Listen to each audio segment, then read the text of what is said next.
Hi, everyone. My name's Joe Gagliano, and on this episode of Not Your Average Joe, we're speaking with Joe Gagliano of Windy City Ghostbusters.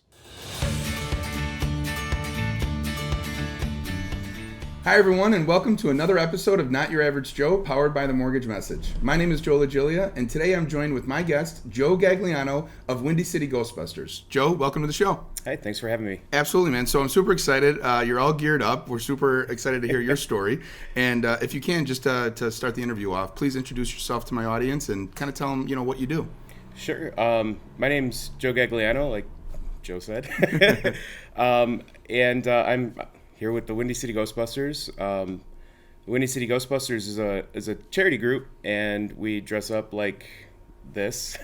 And we go to corporate events, we go to parades, we go to private events, private parties, pretty much just to raise money for charity. Yeah, really exciting. So this is obviously not a full-time gig for you. What's your full-time gig? No, so my full-time gig is I'm actually a technician for Argonne National Laboratory. Oh, awesome. So yeah, it's kind of crazy that I do something so in the light where I'm used to in my job being so behind the scenes. Yeah, well, so cool. Well, and let's get into that. Kind of, if you can, share a little bit of the background of where did Windy City Ghostbusters start? What was the inspiration behind it, and how does it work? So that ends up being like a 10-year-old question. It actually didn't start with me. I joined in about 6 years ago, and this all started with kind of a pipe dream from three of our members. It was Alan Hawkins, Chris Biddle, and Greg Inda. And it pretty much started with Alan going, I should probably own a proton pack because it's cool.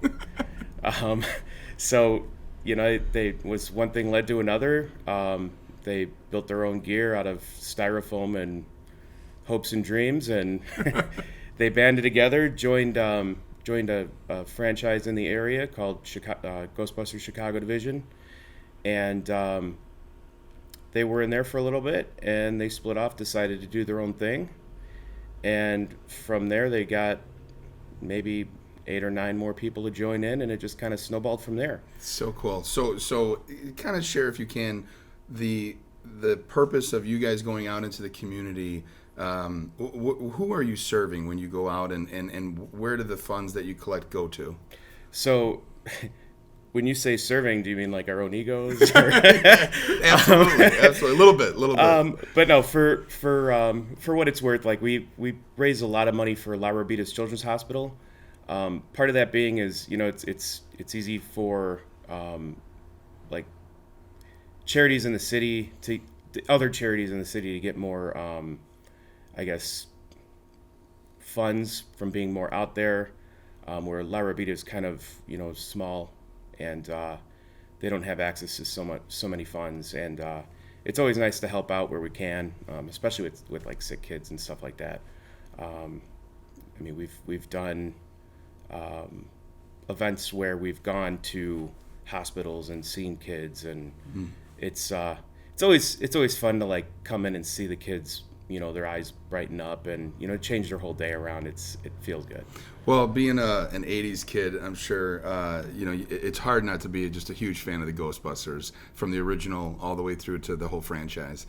And I want to ask you this question because I got to find out if this is true or not. Is it true that you and the whole team at Windy City actually make your own costumes? Yes, that is correct. Yeah, that's so fascinating. So tell me about that process, and what does that look like? So it's kind of there's ways to cheat about it, right?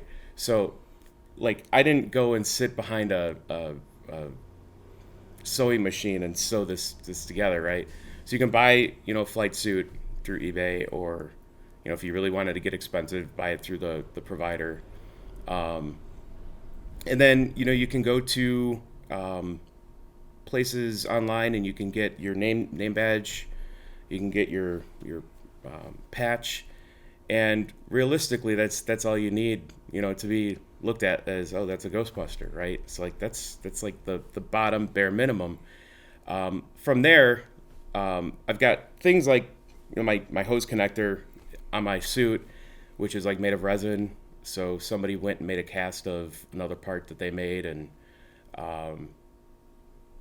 I've got my belt gizmo on my belt, which is This is fascinating. made of Christmas lights.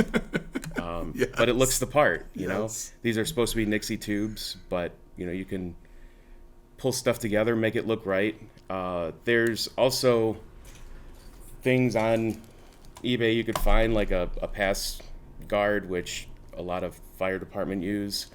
You can find PKE meters even at Walmart nowadays. I've modded mine out a little bit to make it a little more screen accurate, but no, it's kind of cool. You can find little things here and there. There's actually kits you can buy online where they'll send you everything you need to put together a proton pack. There's like I brought my proton pack. It's in the car. I didn't know if you wanted it brought up here or not, but my proton pack is made of, it's based off of the 2016 movie with the girls, and the pack itself is made out of all found parts, so it's parts that look the part. It's awesome. So there's like a lunchbox lid, there's a strainer, there's a upside down excuse me, there's an upside down banana holder, fruit basket, but no, you put it together, and that's part of the fun of it is making something that looks the part, and with the new, I guess, thing with 3D printing is it's really easy now to get files and make something. Yeah, so fun. You could tell the passion behind it, and to your point, I can only imagine after putting all that creativity into place and then actually going to an event and seeing the reaction of these kids, it's got to be so fulfilling. Tell me, if you can, some of the local events that you guys have been a part of. So just recently I went to the Darien Independence Day Parade. That was pretty much our first event, like true event back. So because of COVID, we haven't really had a chance to get to events, and like the last event before that was C2E2, the Chicago Convention for Comics, and that was 2019. Yeah, wow. So I mean, a couple other events that we normally do, like in Chicago, like we've done Thanksgiving Day Parade. We've done all sorts of other parades. We go to birthday parties. Like we do a lot of drive-bys, especially through COVID. So now we drive past the person's house, honk the horn. If we get a Necto out there, they'll turn the sirens on, flash the lights, and the kids will get all excited. So yeah, that's the coolest. So obviously the local events are huge, and the charity reciprocation that comes with it, which is fantastic. If you can, Joe, share. You've been around 6 years with this organization. What's the top inspiring story that comes to mind when you think of what this has meant to you? I guess it's just giving hope to kids. I mean, I look at this as a way to look back at my 4-year-old self. If I was 4 years old, like I get to be my own, 4-year-old self's hero. Like, oh my God, you could grow up to look like a Ghostbuster. That's awesome.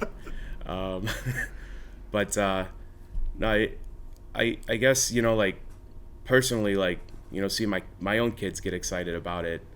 It's fun. I mean, you can't take that away. Like your kids are like, oh, my dad's a Ghostbuster, and people look at him like, what? And they're like, yeah, it's cool.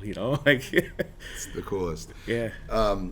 Joe, you obviously are very passionate about this mission, and you've joined together with a group of Ghostbuster fanatics, and like I said, it's very hard to find someone who's not a fan of the Ghostbusters in some way, shape, or form.